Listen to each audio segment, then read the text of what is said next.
Bismillahirrahmanirrahim. Assalamualaikum warahmatullahi wabarakatuh. Dari bunyi sambutan salamnya nampaknya acara ini sudah terlalu malam. Tapi jam saya menunjukkan baru jam 8 di Pekanbaru.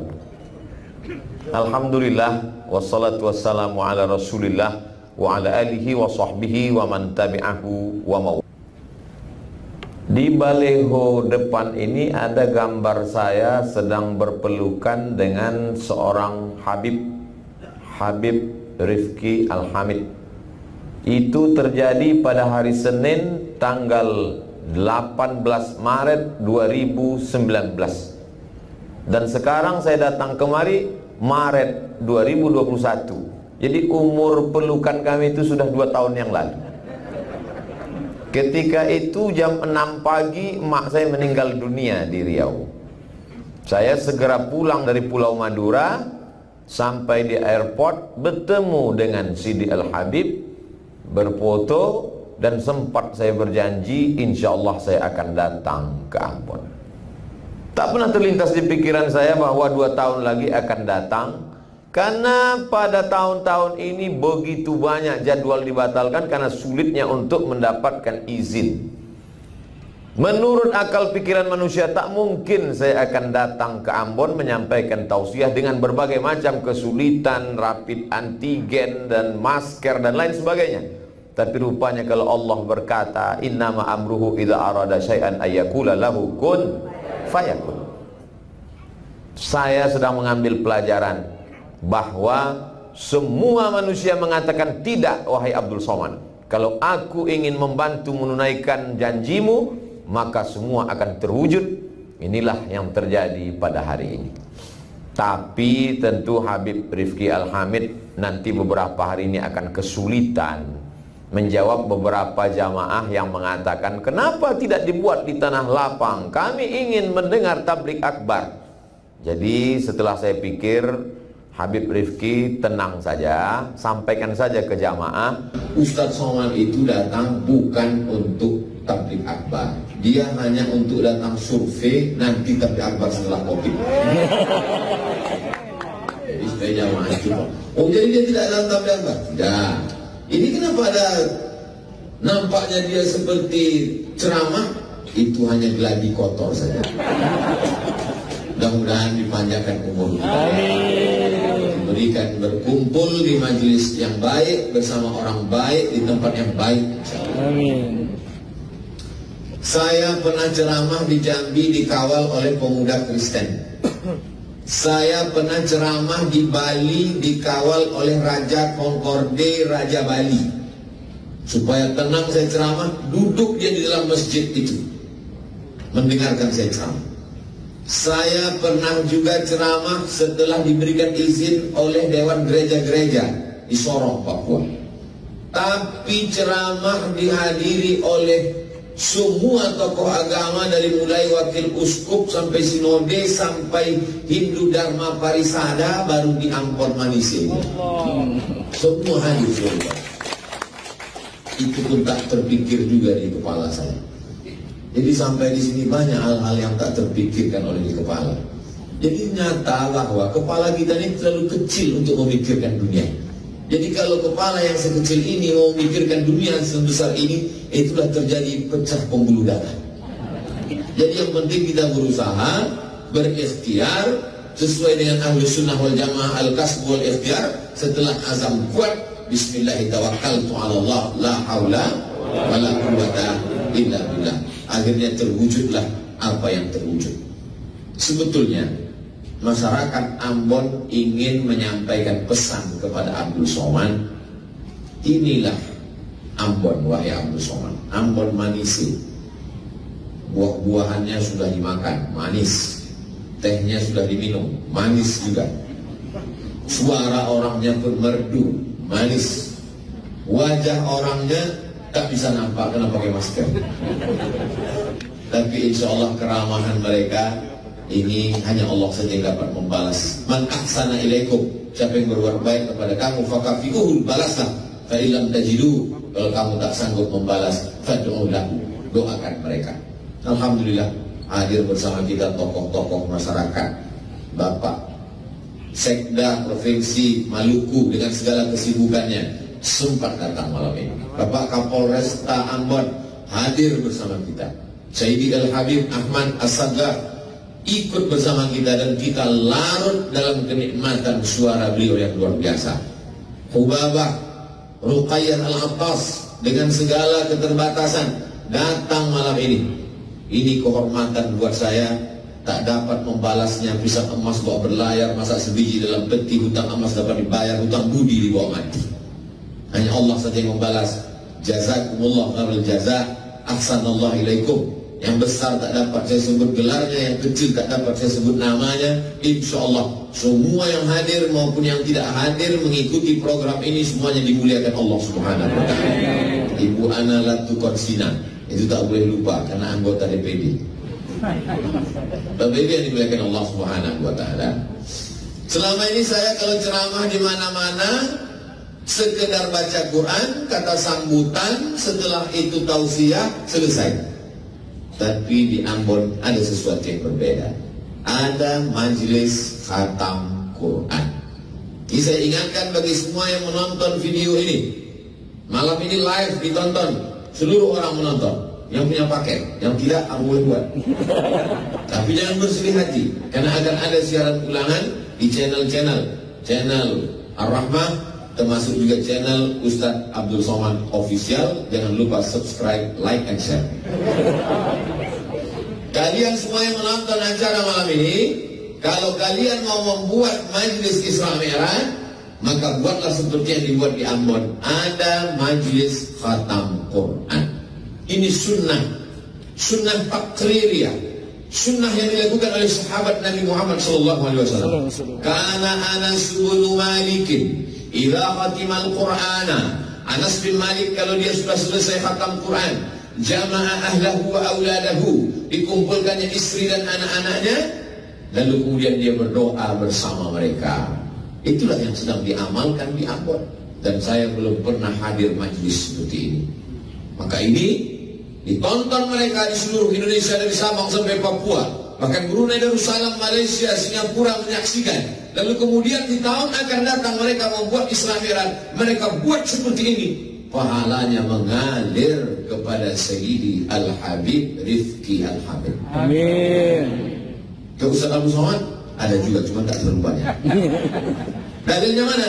Man sanna fil islami sunnatan hasanatan, siapa yang membuat tradisi yang baik, falahu ajruha, dia dapat pahalanya, wa ajru man amila biha, orang lain yang terinspirasi lalu membuat seperti ini, mengamalkannya, maka dia akan dapat pahalanya sampai hari kiamat. Setiap tahun momen Isra Mi'raj, Maulid Nabi, Nuzul Quran, halal bihalal, ketika ada beberapa anak khatam, selipkan, dibacakan doa untuk orang tua, meleleh air mata orang tua karena haru, anak-anak berbahagia, foto mereka dicetak, dilihat, anak cucu mereka akan menonton, melihat gambar video malam ini. Ada gambar yang diambil kameramen, lalu mereka cetak, ditempel di dinding. Hari berganti, musim berubah. Itu untuk menghilangkan kartu saya. Maaf ibu sekalian, saya sedikit.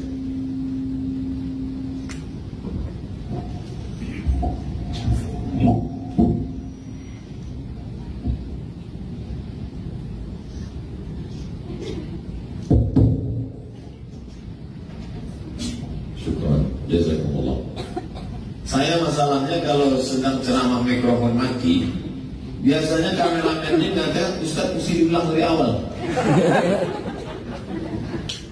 Tapi insya Allah mereka adalah editor yang tangguh. Foto tadi dicetak, hari berganti, musim berubah, mereka akan menjadi remaja, menjadi dewasa, menjadi sarjana, menikah, punya anak. Lalu kemudian anak-anak mereka akan bertanya ketika membuka-buka album, melihat-lihat foto di dinding. Itu gambar siapa ayah? Itu gambar siapa ibu? Itu adalah gambar kami ketika wisuda khatam Quran pada saat Isra Mi'raj 1442 Hijrah, tepatnya bulan Maret tahun 2021. Siapa itu yang menyerahkan ijazah? Yang sebelah kanan Habib Rifki Al-Hamid, yang di sebelah kiri Pak Sekda. Lalu yang itu siapa? Itu almarhum Abdul Somad. Mereka, istri mereka, suami mereka, anak cucu mereka mengirimkan Al-Fatihah untuk Abdul Somad sampai ke makam Abdul Somad di Pulau Sumatera dari Ambon 4 jam 40 menit perjalanan. Tapi mereka membacakan itu ikhlas karena Allah Ta'ala sampai ke alam barzakh. Itulah yang sedang dicari Abdul Somad, jauh-jauh terbang kemari mencari amal jariah yang tak putus dengan kematian. Rajin kita salat duha, meninggal dunia, putus. Ceramah Abdul Somad kesana kemari, belum mati aja udah putus ceramah. Mana buktinya? Tak dapat izin keramaian karena COVID. Tapi ada yang tak putus dengan kematian. Mereka adalah harapan kita semua. Kita doakan mereka menjadi para penghafal Al-Quran. Anak cucu mereka menjadi mujahid fisabilillah, menolong agama Allah dengan harta, nyawa dan kekuasaan yang dititipkan Allah di ujung jari mereka. Amin. A'udzubillahi minasyaitonir rajim. Bismillahirrahmanirrahim. Subhanalladzi asra bi'abdihi laylan minal masjidil haram ilal masjidil aqsa alladzi barakna hawlah linuriyahu min ayatina. Maha suci Allah. Kenapa awal ayat itu disebut dengan Maha suci Allah? Karena banyak orang yang tak mensucikan Allah ketika mendengar Isra dan Mi'raj, ujian setelah 10 tahun dakwah. Sebelum itu mereka mensucikan Allah, tapi begitu mendengar ada makhluk bisa terbang dari Masjidil Haram ke Masjidil Aqsa naik ke Sidratul Muntaha, lalu mereka berkata, "Hai Muhammad sallallahu alaihi wasallam, angkat kakimu sebelah kanan." Nabi angkat kanan. "Angkat kakimu sebelah kiri." Nabi angkat. Kata Nabi, "Jatuhlah kalau kau angkat sebelah kiri. Kalau mengangkat 2 kakimu saja kau tak bisa, bagaimana mungkin kau katakan bahwa kau pergi dari Masjidil Haram ke Masjidil Aqsa dan naik ke Sidratul Muntaha sebelum azan subuh kau sudah kembali ke Makkah?" Mengapa mereka susah untuk menerima Isra Mi'raj? Ada 3. Yang pertama, karena mereka tidak mau membaca. Andai saja Abu Jahal, Abu Lahab, Abu Sufyan dan Abu lainnya itu mau membaca, mereka bacalah kisah tentang Nabi Sulaiman. Orang Barat menyebutnya King Solomon. Sampai di Yogyakarta jadi Sulaiman. Nabi Sulaiman mendengar bahwa ada seorang ratu namanya Queen Balqis, Ratu Bilqis. Istananya di Yaman. Dan Nabi Sulaiman berada di Palestina. Dari Yaman ke Palestina lebih kurang 3.000 km. Kalau naik pesawat 3 jam dengan kecepatan pesawat 1.000 km 1 jam. Lalu kemudian Nabi Sulaiman tahu bahwa Ratu Balqis sudah mau datang. Maka apa kata Nabi Sulaiman? "Ya ayyuhal mala'u, wahai para tentara-tentaraku, ayyukum ya'tini bi'arsyiha qabla an ya'tuni muslimin." Siapa di antara kalian yang mau sanggup membawa kursi Balqis sebelum Balqis sampai ke Palestina? Nabi Sulaiman mau memberikan kesan pertama begitu menggoda. Bagaimana supaya ketika Balqis sampai ke Palestina dia terkejut. "Oh, aku belum sampai kok, kursiku sudah sampai duluan." Apa kata jin Ifrit? "Wa qala ifritum minal jin." Berkatalah jin Ifrit, "Ana atika bihi." Aku bisa membawa kursi Balqis dari Yaman ke Palestina. Berapa lama? Qabla an taquma min maqamik. Sulaiman, sebelum kau tegak dari tempat dudukmu, kursi Balqis sudah pindah dari Yaman ke Palestina. Kira-kira berapa detik lah itu tegak dari kursi tegak ke atas? Paling 5 detik. Kalau tidak terkena osteoporosis. 5 detik Sulaiman sampai kursi Balqis dari Yaman ke Palestina. Wa qala alladzi 'indahu 'ilmun minal kitab, berkatalah seorang laki-laki yang punya ilmu dari Al-Quran, namanya Asif bin Balkhiyah. Apa kata dia? Ana atika bihi qabla an yartadda ilaika tarfuk. Aku sanggup membawa kursi Balqis dari Yaman ke Palestina sebelum matamu berkedip. Begitu mata Sulaiman berkedip, langsung kursi Balqis sampai. Kalau memindahkan kursi Balqis dari Yaman ke Palestina sanggup dipindahkan oleh Asif bin Balkhiyah sebelum mata Sulaiman berkedip, maka sulitkah bagi Allah memindahkan Sayyidina wa Maulana Muhammad sallallahu alaihi wasallam dari Masjidil Haram ke Masjidil Aqsa naik ke Sidratul Muntaha? Mudah. Lalu kenapa itu tak dapat dicerna oleh Abu Jahal, Abu Lahab? Karena mereka tak bisa membaca. Maka jadikanlah generasi ini generasi yang gemar membaca. Alhamdulillah Pak Ustaz, saya dari pagi subuh, zuhur, asar, maghrib membaca. Baca apa? Baca status. Membaca, karena Anda adalah apa yang Anda baca. Saya selalu mengatakan, wahai bapak-bapak, guru-guru, habib-habib, profesor, doktor, saya membaca, itulah saya. Mungkin banyak yang belum Tuhan baca, sudah saya baca. Tapi berapa banyak yang kalian baca, belum terbaca oleh saya. Maka kita mesti mendidik anak-anak ini pandai membaca. Alhamdulillah, mereka sudah khatam membaca Al-Quran. Tradisi khatam baca Quran sudah hampir punah sekarang. Dulu tradisi di kampung halaman kami di Sumatera Utara, di Riau, di Pulau Sumatera, anak laki-laki khatam Quran ketika mau khitan, mau sunat. Mungkin di sini di Pulau Jawa sunatnya lebih cepat. Bayi umur 7 hari, di tempat kami agak lama, tamat SD. Bahkan ada yang tamat SMP, karena waktu tamat SD lari. Alhamdulillah sekarang sudah ada program namanya Sunatron. Dan saya menjadi bintang iklannya. Anak Anda takut bersunat, daftarkan program Sunatron. Tidak sakit, langsung pakai celana dan bisa lari. Sudah kami sunat kemarin 90 anak. Dan saya diminta untuk pemotongan yang pertama. Saya pun naik ke atas. Anak itu menangis menjerit. Mendengar dia menjerit, saya pula yang takut. Tradisi biasanya menghatamkan Quran sebelum anak khitan bagi laki-laki. Sedangkan anak perempuan biasanya dihatamkan sebelum akad nikah, ada acara berhatam. Tapi di Ambon, Masya Allah, ada acara khusus. Jauh sebelum menikah, dia sudah dikhatamkan Al-Quran. Maka gugurlah kewajiban ayah dan ibunya, yaitu program ayyu'allimahul kitaba idza aqala. Wajib kau mengajarkan anakmu membaca Al-Quran sebelum dia berakal. Mereka sudah hafal. Bagi yang belum mendaftarkan anaknya, segera daftarkan sebelum tanggal penutupan berikut ini. Itu bisa dipotong untuk iklan. Saya selalu ada iklan pesantren, saya iklankan pengumpulan beras, lalu kemudian saya diminta menyerahkan beras setiap bulan. Makanya nanti saya pulang ke Pekanbaru karena setiap hari Jumat kedua setiap awal bulan, pekan kedua menyerahkan beras.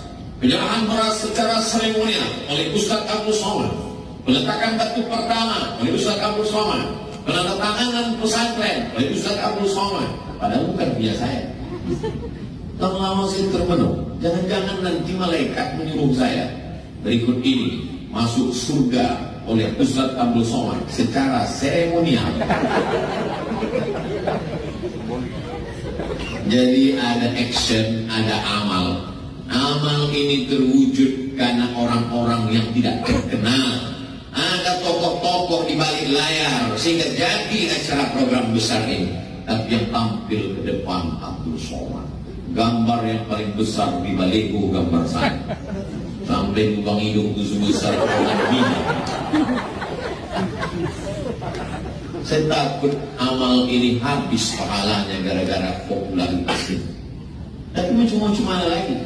Ini bukan kehendak Abdul Somad. Sampai sekarang saya tak punya kartu nama. Sampai sekarang saya tidak ada iklan mengiklan. Ini adalah ujian dari Allah Subhanahu wa Ta'ala. Maka saya minta kepada ubaha, kepada habaib, kepada orang-orang soleh di majelis ini, doakan supaya Abdul Somad istiqomah iman dan Islam, jangan hilang pahala karena riya, dan paling penting mati dalam keadaan husnul khatimah. Nah, sekarang kita masih ada janji nanti. Kedua, kenapa Abu Jahal Abu Lahab tidak bisa menerima Nabi Muhammad SAW Isra Mi'raj? Karena mereka tidak belajar fisika. Tak perlu profesor doktor untuk bisa paham Isra Mi'raj. Cukup anak SMP kelas 1, kelas 2, kelas 3 yang belajar fisika. Kecepatan cahaya 1 detik 300.000 kilometer. 300.000 kilometer. 300.000 kilometer. 300.000 kilometer. Jarak dari Masjidil Haram ke Masjidil Aqsa 1.500 kilometer. Kecepatan cahaya 1 detik 300.000 kilometer. Jika kecepatan cahaya 1 detik 300.000 kilometer dan dari Masjidil Haram ke Masjidil Aqsa hanya 1.500 kilometer, berapakah waktu yang diperlukan untuk Isra? 5 detik. Bisa masuk UAS. Ujian akhir semester. Bisa masuk ujian CPNS Provinsi Maluku. Bergizi soal-soal itu. Kenapa? Karena ketika orang memahami itu dengan ilmu modern, inilah yang disebut dengan integrated curriculum, mengintegrasikan antara kurikulum agama dengan kurikulum umum. Sehingga dalam kepalanya itu ada akidah akhlak, tasawuf, fikih, usul fikih, qawaidul fikih, nahwu, sharaf, balaghah, ma'ani, bayan, hadis, mustalah hadis, rijalul hadis, muskilul hadis, mukhtaliful hadis. Tapi dalam kepalanya juga ada fisika, kimia, biologi, matematika, bahasa Inggris. Dia bebas mau menjadi apa saja, tapi di hatinya tetap la ilaha illallah Muhammadur Rasulullah. Inna fi khalqis samawati, dalam penciptaan langit, wal ardi, penciptaan bumi, wa ikhtilafil laili wan nahari, perputaran siang dan malam, la ayat. Itu semua ayat-ayat. Penciptaan langit ayat Allah. Ketika dipakainya akalnya untuk memikirkan ayat Allah, muncul ilmu astronomi. Penciptaan bumi ayat Allah. Ketika dipakainya otaknya untuk memikirkan ayat Allah, muncul ilmu geologi. Perputaran siang dan malam ayat Allah. Ketika dia pakai akalnya untuk memikirkan itu, muncul ilmu meteorologi, klimatologi, dan geofisika. Anggota tubuhnya ini ayat-ayat. Wa fil ardi ayatun lil muqinin. Di permukaan bumi ini ada ayat-ayat Allah. Wa fi anfusikum afala tubsirun. Di dalam dirimu mengapa tak kau lihat? Kalau dia kaji ayat-ayat Allah dalam dirinya, maka dia sedang meneliti ilmu anatomi tubuh. Kalau dia kaji ayat-ayat Al-Quran, dia akan jadi ahli tafsir. Kalau dia kaji ayat-ayat kasih sayang, dia akan menjadi penulis novel ayat-ayat cinta. Tidak lepas dari kedekatan dengan Allah Subhanahu wa Ta'ala. Abu Jahal, Abu Lahab tidak sampai nalarnya ke sana karena dia tidak belajar ilmu-ilmu modern. Anak-anak kita sudah hafal Al-Quran, ada yang 30 sudah menghatamkan bacaan Al-Quran. Nanti terserah dia mau sekolah kemana. Ceramah saya di Universitas Islam Indonesia Yogyakarta, ketemu dengan Bapak Rektor. Kata Pak Rektor Ustadz Abdul Somad, siapa saja anak yang hafal Quran 30 juz, maka dia diberikan beasiswa full plus uang saku. Diberitakan anak-anak yang paling banyak di Fakultas Kedokteran adalah anak-anak penghafal Quran. Allahu Akbar. Allahu Akbar. Dia bisa jadi polisi, dia bisa jadi tentara, dia bisa jadi apapun.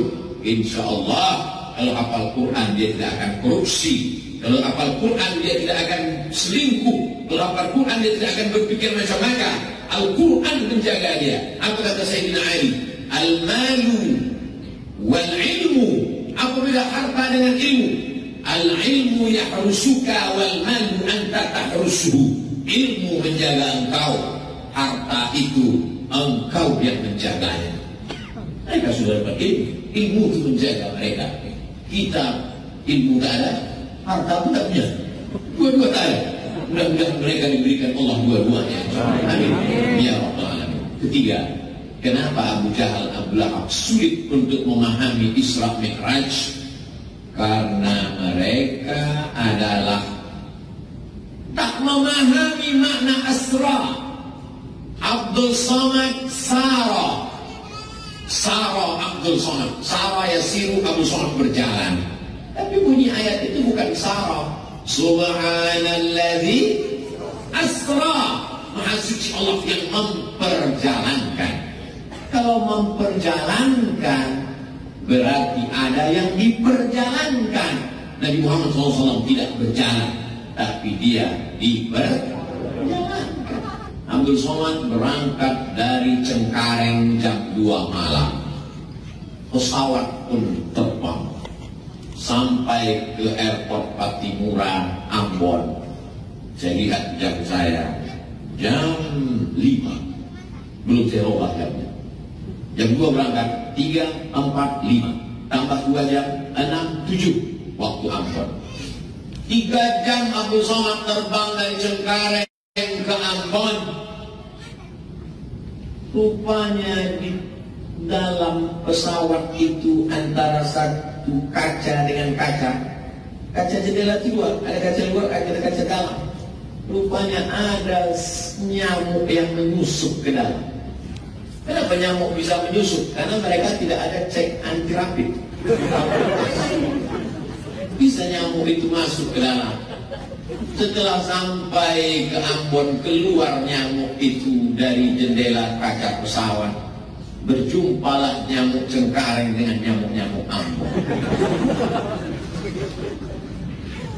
Kata nyamuk Cengkareng, gue dari Jakarta jam 2 tadi. Sekarang sudah sampai jam 7 waktu Ambon. Maka ketawalah semua nyamuk-nyamuk di Ambon dan di Maluku. Karena dalam sejarah nyamuk tidak ada nyamuk yang bisa terbang dari Pulau Jawa sampai ke pulau-pulau kepulauan ini, di bumi raja-raja ini, yang bisa terbang dalam 3 jam. Kenapa? Karena nyamuk ini menyangka bahwa dia terbang dengan sayapnya yang lemah. Mereka tidak tahu bahwa dia terbang dengan sayap besi. Minyaknya minyak pesawat. Tidak sampai logika Abu Jahal, Abu Lahab untuk menangkap peristiwa itu. Maka sulit dia.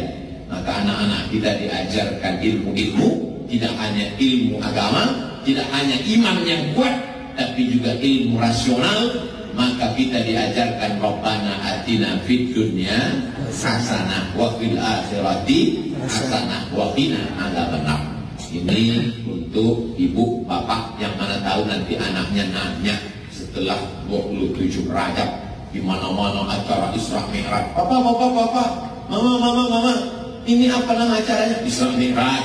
Isra Mi'raj itu apa? Nabi Muhammad dari Masjidil Haram kemudian naik ke Sidratul Muntaha. Kok bisa? Emang dia Superman?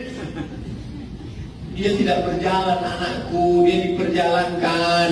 Sama seperti semut yang tadi masuk ke dalam rambutan yang ibu bawa dari pasar. Kalau nyamuk samut itu mana bisa dia berjalan kaki, tapi kalau dia dibawa, dia sampai. Sesungguhnya perumpamaan itu adalah untuk memudahkan memahami teks ayat-ayat hadis-hadis Nabi Muhammad sallallahu alaihi wasallam. Tapi akal ini memang sejengkal. Bambu buluh kalau panjang sejengkal jangan sampai kita pakai untuk mengukur lautan. Maka apa kata pepatah? Kalau galah panjang sejengkal, jangan laut hendak diduga. Tak dapat kau tangkap dengan akal pikiranmu, tapi dengan ilmu pengetahuan dan imanmu, kau dapat berkata, Subhanallah, Subhanalladzi asra bi'abdihi. Maha suci Allah dari tuduhan-tuduhan yang tidak layak dilontarkan oleh mulut-mulut Abu Jahal dan Abu Lahab. Tapi ada satu orang yang begitu cerita Nabi langsung percaya. Percaya itu bahasa Arabnya sadaqah. Orang yang percaya itu disebut dengan siddiq. maka di akhir namanya disebut, digelar dia dengan gelaran Abu Bakar As-Siddiq. Asal usul As-Siddiq adalah kepercayaan dia, keyakinan dia tentang Isra Mi'raj Nabi Muhammad sallallahu alaihi wasallam. Kita lanjutkan. Tiba-tiba suatu malam nazara Jibril, turun malaikat Jibril alaihissalam. Fasyaqqa sadri, dibelahnya dada. Ja'a bi tisnin min zahab, dia bawa mangkok terbuat dari emas. Mamlu'un bil hikmati wal iman, isinya penuh dengan hikmah dan iman. Kemudian dia lepas jantungku, thumma ghasalahu bima'i samsam, lalu dibasuh, dicuci dengan air samsam. Setelah bersih baru dipasangkan lagi, thumma atba'ahu, lalu dijahit, dipasang, dibersih lagi. Sebelum Isra Mi'raj. Apa hikmah dibalik pensucian hati ini?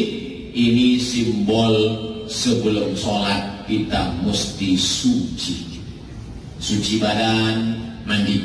Tak bisa mandi, wudu. Tak bisa wudu, tayamum. Tak bisa tayamum, ditayamumkan. Ditayamum tak juga bisa, berarti kena kopi dibungkus pakai plastik. Bersih pakaian, cuci, dibilas. Kain, sarung, baju, koko, mukena dicampurkan dalam mesin cuci. Sementara di situ ada kain kotor anak, bekas kencing, bersatu di dalam, najis. Mesti kering, siram, bilas 2-3 kali, lalu dijemur. Itu tadi kan bersatu dengan najis. Kenapa tidak kau basuh? Kan ada tulisannya, Bu, sekali kucek tanpa bilas. Makanya mereka diajarkan fikih. Sebelum fikih sholat, sebelum fikih zakat, belajar dulu fikih toharah. Bagaimana cara, maaf, supaya air najis itu selesai. Heran saya melihat orang di WC itu tadi, Pak Ustaz. Kenapa? Semuanya pada batuk. Dia tak tahu batuk itu mereka bukan batuk supaya airnya habis keluar. Begitu Islam mengajarkan sesuci-sucinya. Suci badan, suci pakaian, suci tempat. Ada satu lagi yang belum suci, suci hati.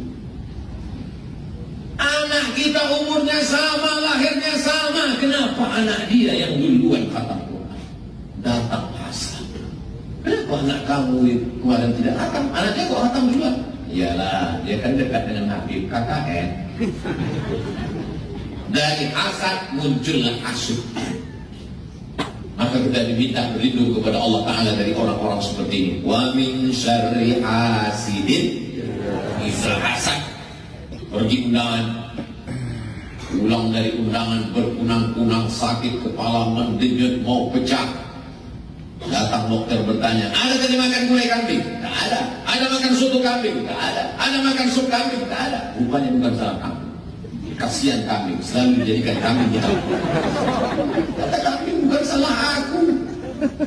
Terus salah siapa? Salah hati, tak bisa melihat nikmat orang lain. Rupanya di tempat undangan tadi nampak tas kulit mahal betul. Karahatun ni'mah 'alal mun'ami 'alaih. Tak senang melihat orang lain dapat nikmat. Yang paling celaka setelah tak senang, wa hubbu zawaliha, ingin supaya nikmat orang itu hilang.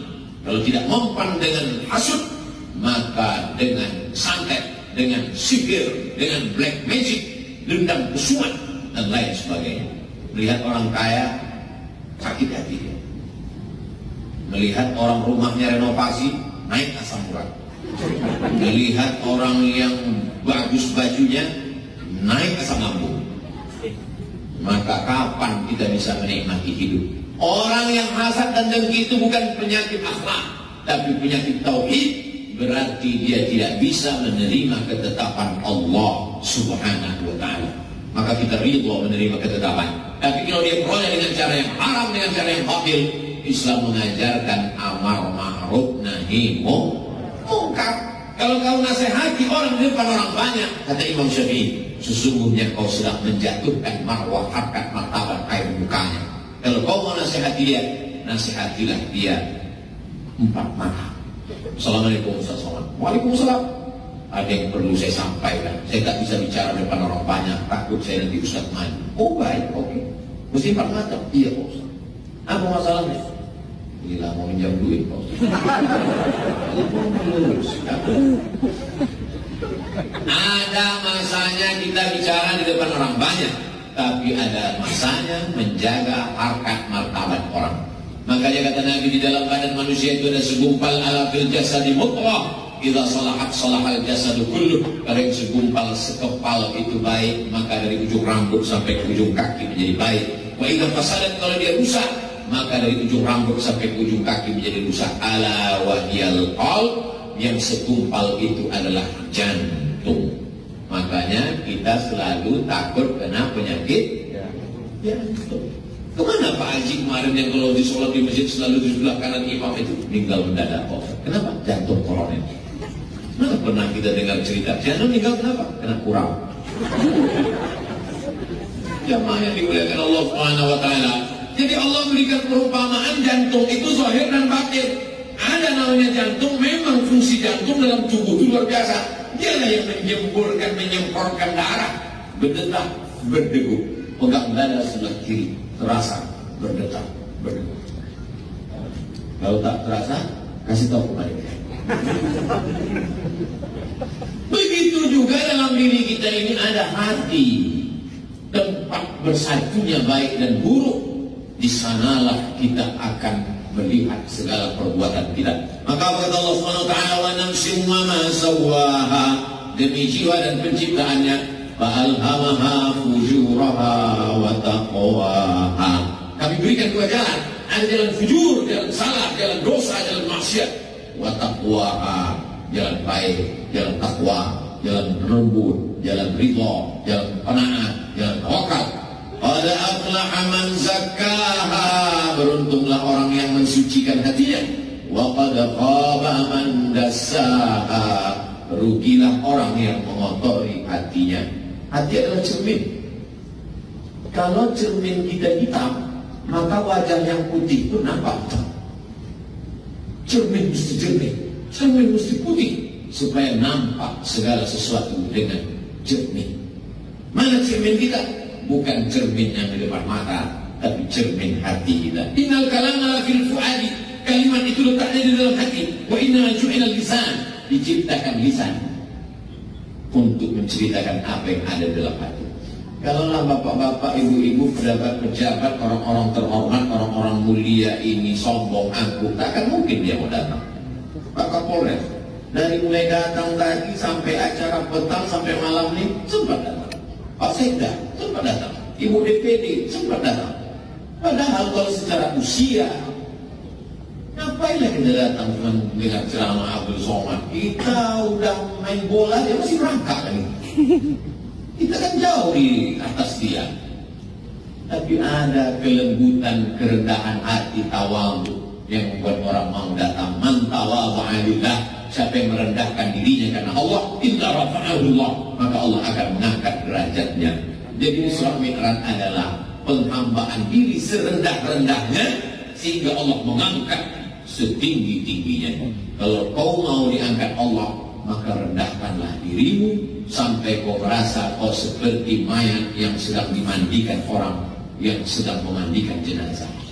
Bagaimana orang sedang memandikan jenazah? Tangannya dibengkokkan, hidungnya dipakai kapas, tak ada melawan. Mohon maaf Bapak Ibu yang pernah memandikan jenazah, ada pernah ketemu jenazah melawan? Kalau ada, berarti dia belum mati. Ini semua menunjukkan bahwa kita rendah hati. Ustaz Abdul Somad nanti datang. Sami'na wa ata'na sam'an wa ta'atan Habib. Yang penting urus izin keramaian, semuanya selesai saya akan datang. Nanti kita acara dulu atau makan dulu aja. Terserah Habib, saya ikut saja. Ustaz Somad nanti acaranya mau duduk atau berdiri? Terserah, tapi rasa-rasanya saya mau berdiri Habib. Soalnya kalau duduk nanti jamaah mungkin ada yang dibalik tiang, ada yang duduk tak nampaknya. Banyak juga jamaah ini mau melihat, menyaksikan apa sama wajahnya di YouTube dengan asli. Jamaah ini saya mau jelaskan kenapa saya berdiri. Padahal sebetulnya adab thalabul ilmi itu mesti duduk. Ini saya jelaskan supaya jangan ada dusta di antara kita. Setelah suci bersih, barulah Nabi Muhammad SAW melanjutkan perjalanan. Lalu kemudian dalam perjalanan itu pergilah dari Masjidil Haram ke Masjidil Aqsa sampai di Palestina. Lalu kemudian Nabi sholat di Palestina dan dia melihat imamnya adalah dirinya. Nabi Ibrahim dia lihat sebagai makmum, Nabi Musa dia lihat sebagai makmum, Nabi Isa alaihissalam, Isa bin Maryam dia lihat sebagai makmum. Maka ini adalah simbol kepemimpinan Nabi Muhammad sallallahu alaihi wasallam. Anak-anak kita ini siap menjadi pemimpin. Makanya doanya, Rabbana hab lana min azwajina wa dzurriyyatina qurrata a'yunin waj'alna lil muttaqina. Jadikan anak-anak kami menjadi pemimpin. Kalau bapak ibu mengantarkan anaknya ke Darul Mustafa Hadramaut dari Yaman, itu bukan karena benci sama anak. Walaupun kadang logika orang tua tak dapat ditangkap oleh anak, termasuk saya pribadi. Dulu sempat saya lama termenung di tepi Semenying. Jangan anak angkat. Apalah hati mereka, 4 tahun tak pulang Pak. Berangkat 5 September 1998, 2002 baru pulang.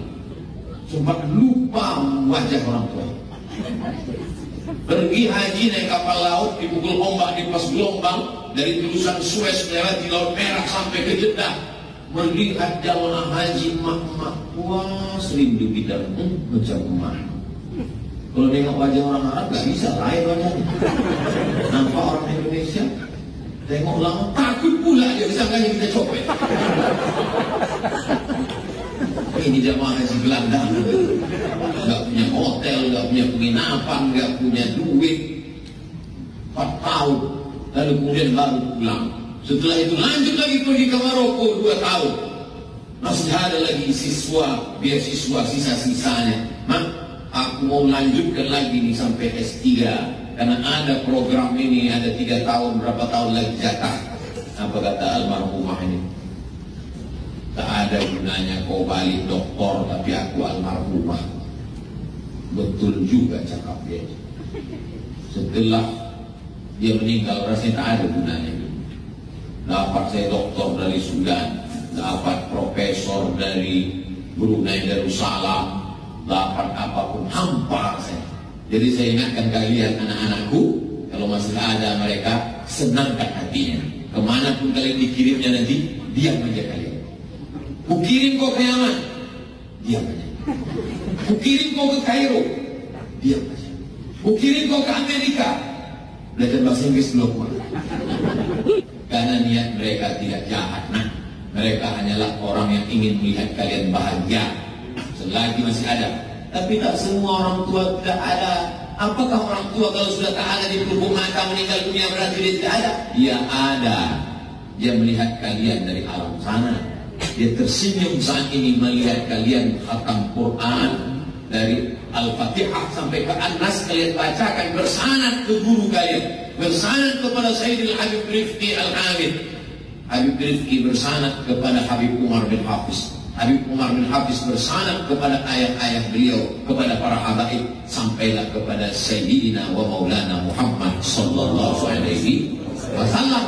Maka ini anak-anak kita didik menjadi pemimpin. Seorang laki-laki memandikan anaknya dari seberang sungai. Saat dia memandikan anaknya itu lalu dia tunjuk ke seberang. Nah, itu adalah bangunan yang megah dan mewah. Nanti sampai masanya kau akan menjadi pemimpin di sana. Nah, anak itu bernama Muhammad Al-Fatih. Muhammad Al-Fatih saat dimandikan ayahnya selalu menunjuk itu yang akan kau kuasai. Nah, dan betul-betul saat dia menjadi raja panglima, dia menguasai, jadilah kota itu bernama kota Istanbul. Apakah kita saat memandikan anak-anak kita juga berpesan seperti Muhammad Al-Fatih? Pernahkah kita berpesan demikian? Jangan-jangan bapak-bapak ketika ibu-ibu memandikan anak, nah, aku ingin kau jadi PNS.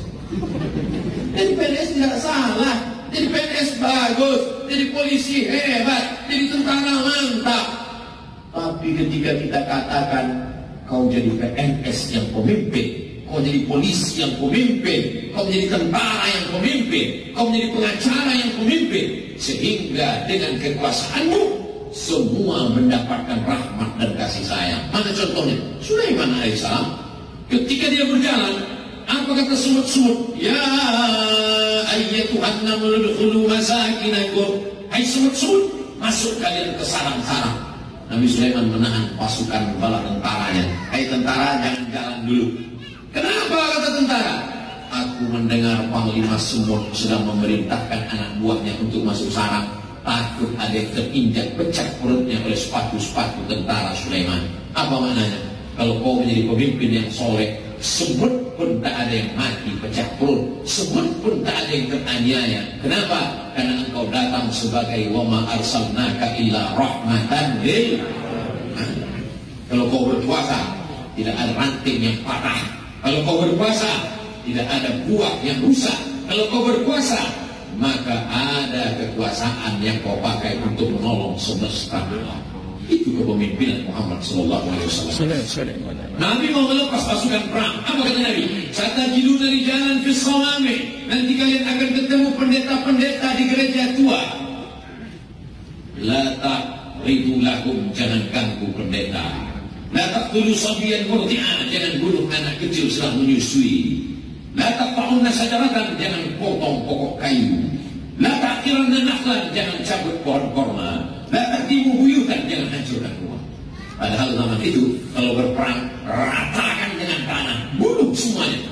Barulah sejak ada kesepakatan PBB Jenewa mengatakan wartawan tidak boleh dibunuh, media pers tak boleh dibunuh, para perawat dokter kesehatan tak boleh dibunuh.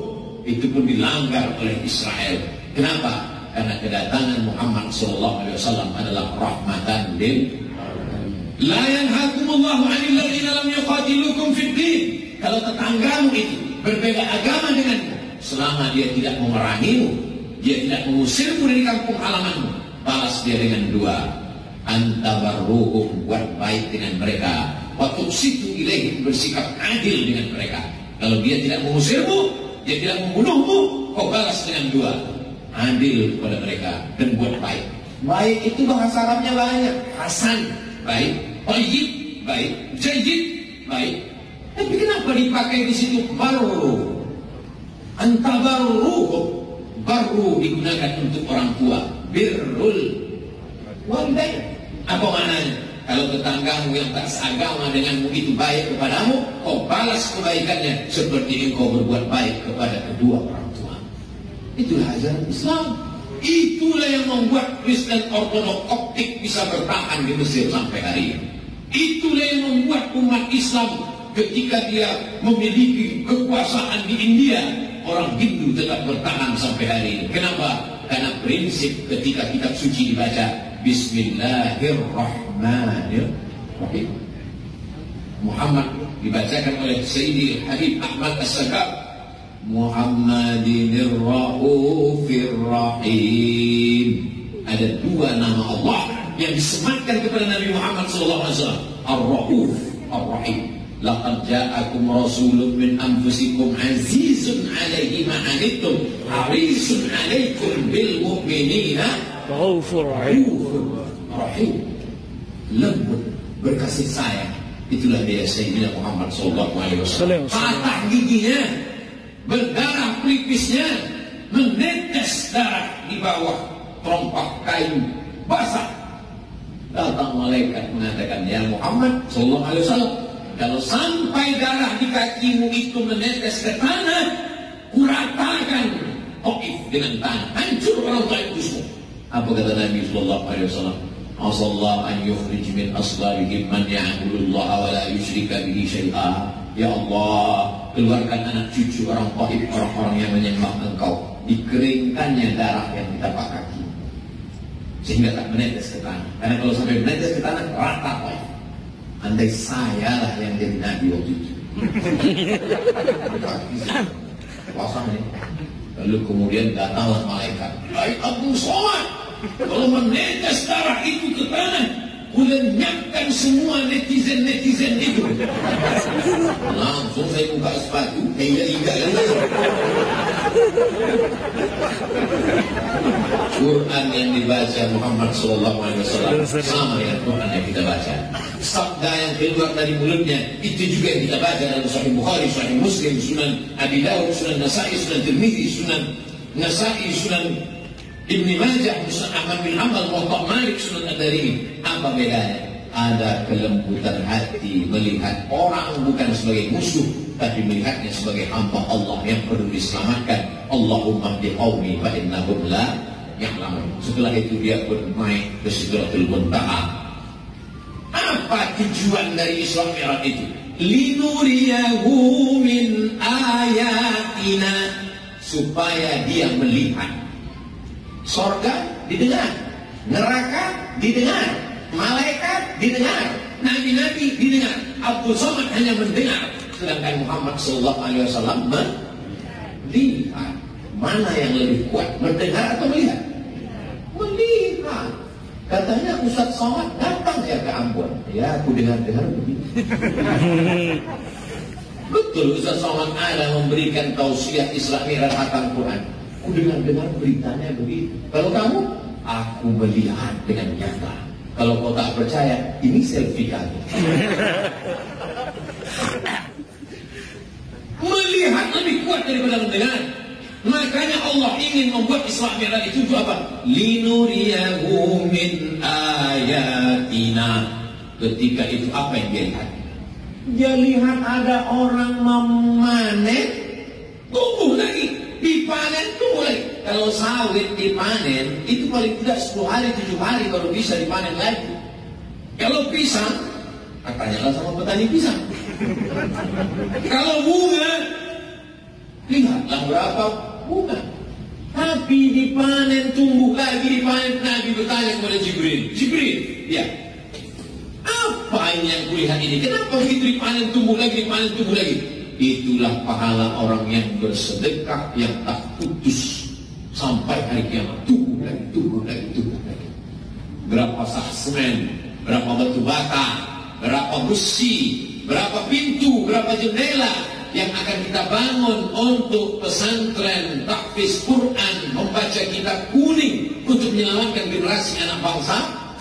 Tanahnya sudah diwakafkan orang, aslinya sekian ratus juta, tapi kita dia ambillah untuk agama Allah. Tinggal lagi kita membangun saja di atas. Maka inilah yang akan tak putus panen tumbuh sampai hari kiamat.